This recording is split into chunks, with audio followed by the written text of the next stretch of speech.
Xin chào cả nhà nha. Hôm nay em đang tập kết siêu phẩm bội hàng chống soi 1 mét nhà em, và đang chuẩn bị về với anh trai ở Cần Thơ.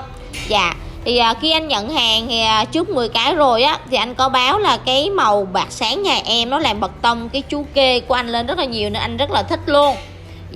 Anh đặt luôn số lượng 50 cái. Thì em đang tập kết để chuẩn bị xe đến đón cái bạn bội gà của em về với anh trai miền Tây đây. Cảm ơn anh rất nhiều nha. Quý anh chị có cần đặt hàng theo số lượng này hay là theo yêu cầu thì cứ để lại thông tin bên dưới, hoặc là liên hệ trực tiếp với em với số giúp Lào trên nha, 0798 551158. Cảm ơn anh chị rất nhiều.